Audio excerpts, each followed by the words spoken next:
Here are a few snow totals from today. Near Center Grove High School, nearing 10 inches of snow. We're over 9 now in Martinsville, Crawfordsville, nearing that in Franklin, over 7 in Rockville, Ellettsville, and Rushville. The snow will continue to fall over the next couple of hours. So, Scott, it appears most of us will be in the range of maybe 8 to 12 inches by the time this is all over overnight.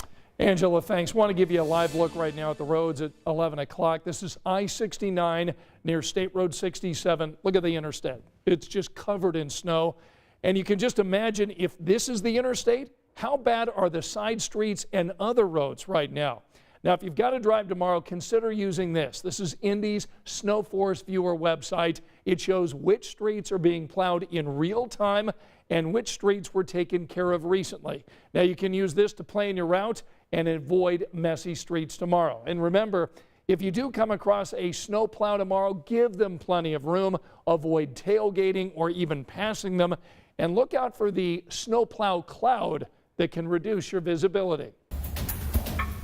Since midnight, state police responded to more than 100 crashes just in Indianapolis. But you know what? Police aren't the only first responders that have extra work to do right now because of the snow that we have right now. Emily Longnecker tagged along with an emergency crew to see how they're helping Hoosiers that are in distress during the winter storm. Well, on a night like tonight with so much snow coming down still and so much snow on the ground, this right here is going to be the key for the Bargersville Fire Department. This is their plow. This plow is going to go out on any runs that they have here tonight, ahead of their ambulance, ahead of their fire truck, and essentially either drop salt down to melt the ice or actually plow the snow if need be so they can get to whatever emergency they have been called to. Our poor access to some of our homes out in the rural communities. Many people live off the roadway, narrow driveways, maybe drifted over tonight. So we've taken a lot of steps in case that happens, in case we have poor access, and we've done everything to ask for volunteer help from the community with snowmobiles, ATVs. So again, the key to really getting anywhere tonight safely and as quickly as possible is going to be that snowplow here in Bargersville. And they say, yeah, you know, the biggest challenge is what you see right here on the ground. But even more than the snow really is getting through the ice and trying not to fall and get to that patient safely, that emergency safely. And then if they have to, getting that patient to the hospital as quickly as they can despite these conditions. So definitely is a real challenge. Whether you're staying inside or heading out tomorrow, here are a few things to keep in mind.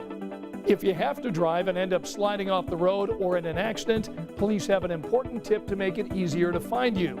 Use the map app on your phone to find your exact location when you call 911. Lots of trash and recycling services are sliding a day because of the big snow, so check with your city or county before taking your trash cans out to the curb tomorrow.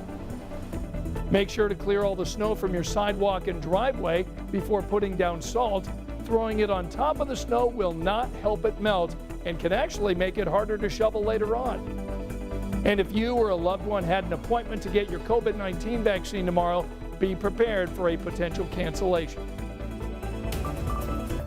If you're planning on getting a COVID vaccination tomorrow, you may have to change your plans. There is a good chance that the clinic is going to be closed. Many of them are. You should get an email or a text telling you of the change. Some clinics are getting on the phone and helping reschedule people to other dates.